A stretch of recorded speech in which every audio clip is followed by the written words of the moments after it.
Okay, I'm supposed to use the graph to solve this inequality, so I'll go ahead and use the graph first.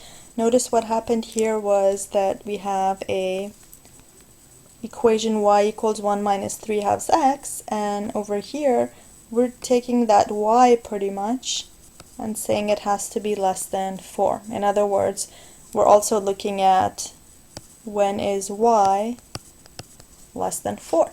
So I'm just going to go to my graph and figure out where the y value 4 is. Y value 4 is right here, up here. To get to my graph, I gotta go to the left, so that's where the action sort of occurs.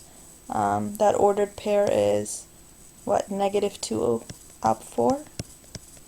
That's my ordered pair, -2, 4. And remember, that's my border, so I'm gonna make a border there, and then solution is either going to be on the left or the right, depending on what the problem asks.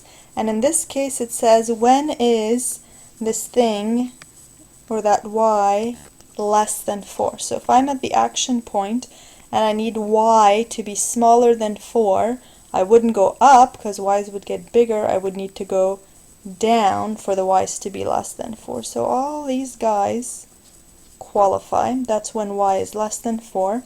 And what x values really qualify in that case are all the x values to the right of the border. So these x values are the ones that are going to work for this inequality. X equals -1, 0, 1, 2, 3, anything in between them, 4.5, all of these x values are good for that inequality. So without doing any algebra, basically, we figured out that the solution is x is greater than -2, because that was where the border occurred. Okay, so all we did was pull out all the x's to the right of -2 to get the solution for this inequality. That was pulling it out of the graph. Algebraically, let's see what will happen. I have 1 minus 3 halves x less than 4, so I'm going to go ahead and get rid of the 1 first, subtract 1 from both sides. And now I can either multiply both sides by the reciprocal, do it in one step, or do it in 2 steps.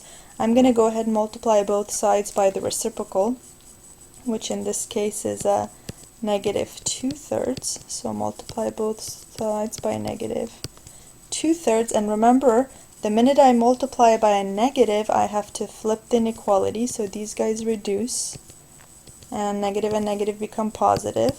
And the inequality flips because I multiplied by a negative, and since this is over when these guys reduce, so I have x is greater than -2. So watch what happened. Doing it algebraically, I got the same thing that I got from analyzing it from a graphical aspect.